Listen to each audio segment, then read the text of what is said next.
Rossi dedikasikan dirinya untuk benahi kinerja Morbidelli. Valentino Rossi cemas dengan Franco Morbidelli. Oleh karena itu, perhatian legenda MotoGP itu lebih besar untuk pembalap Yamaha Factory Racing daripada anak didik lainnya. Morbidelli adalah salah satu pembalap pertama yang berada di bawah naungan Rossi saat VR46 Academy dibentuk pada 2014. Rider Italia itu menyegel gelar juara Moto2 2017. Setelah naik kelas pada 2018, Frankie menjadi penantang juara dalam tempo 3 tahun. Sayangnya, ia kalah saing dengan Joan Mir dengan selisih 15 poin meski sudah mengumpulkan 3 kemenangan dan 5 podium. Namun sejak saat itu, performa apik Morbidelli menghilang usai dilanda cedera lutut yang mengganggunya sepanjang 2021 dan kesulitan beradaptasi dengan tim pabrikan Yamaha. Musim lalu, rapornya menyedihkan karena hanya dapat 42 poin dan bertengger di posisi ke-19. Penurunan kinerja menjadi misteri bagi tangan kanan Rossi sekaligus direktur tim VR46, Uccio Salucci. Ditanya oleh motorsport.com Spanyol tentang apa yang salah dengan Morbidelli, Salucci mengatakan, "Saya tidak tahu, sejujurnya.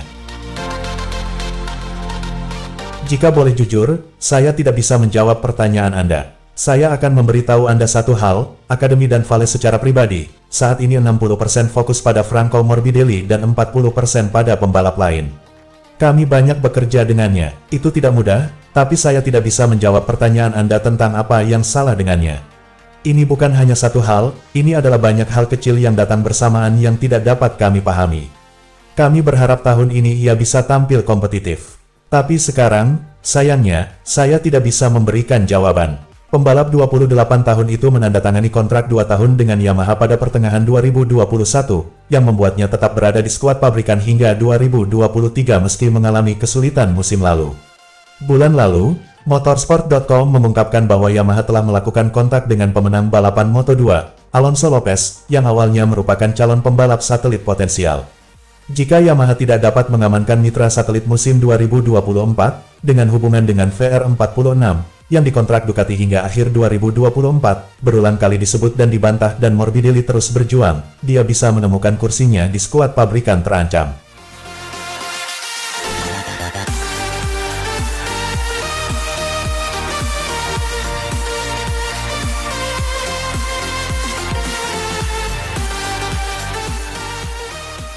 MotoGP 2023, Quartararo nantikan duel 1 lawan 1 versus Bagnaia. Pembalap asal Prancis, Fabio Quartararo berhasil menjadi juara dunia pada musim MotoGP 2021 yang lalu. Pembalap Monster Energy Yamaha itu mengalahkan lawan terkuatnya, Francisco Bagnaia. Pada tahun berikutnya, 2022, giliran pembalap Ducati Lenovo itu yang mengalahkan El Diablo untuk meraih gelar juara dunia.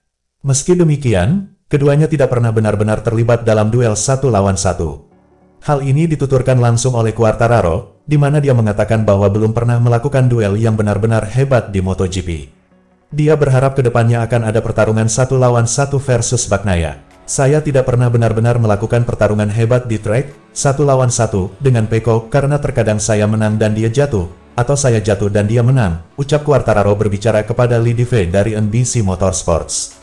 "Jadi kita tidak pernah benar-benar melakukan pertarungan yang layak bersama, tapi itu akan segera terjadi. Ini akan segera datang dan saya pikir tahun ini Yamaha melakukan pekerjaan yang hebat," jelasnya. Satu-satunya duel jarak dekat antara Quartararo dan Bagnaia adalah di final Valencia musim 2022 lalu, tapi itu hanya terjadi beberapa detik saja. Apakah tahun ini kita akan melihat duel antara dua juara dunia dalam 2 musim terakhir itu?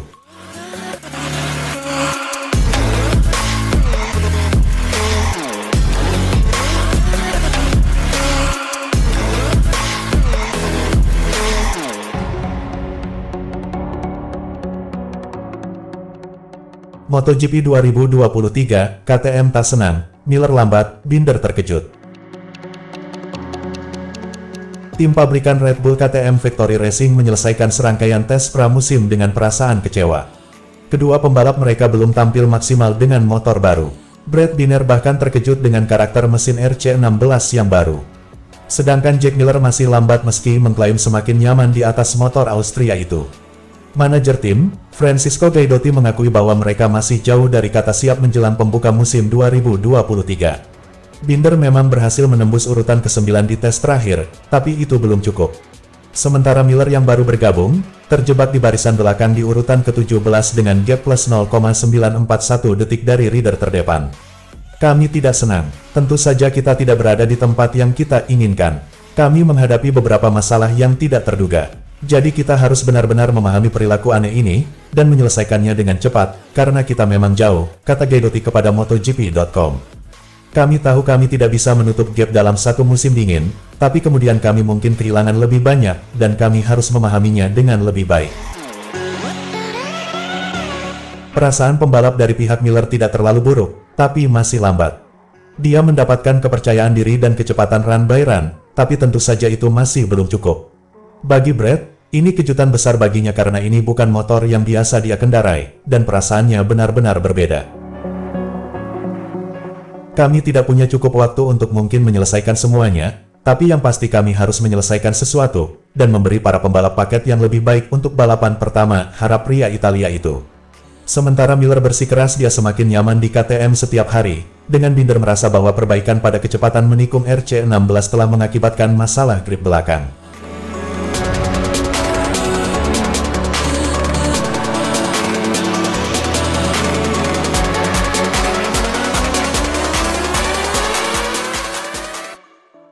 Enea Bastianini merasa belum selevel dengan Pecco Bagnaia. Enea Bastianini selesai menjajal Desmosedici GP23. Dia mengaku belum bisa mencapai level rekan setimnya, Francisco Bagnaia. Francisco Bagnaia mendominasi tes pramusim Algarve di Portimao, Portugal. Pebalap Ducati Lenovo Team itu menjadi yang tercepat, dengan mencatatkan waktu putaran yang luar biasa, 1 menit 37,968 detik.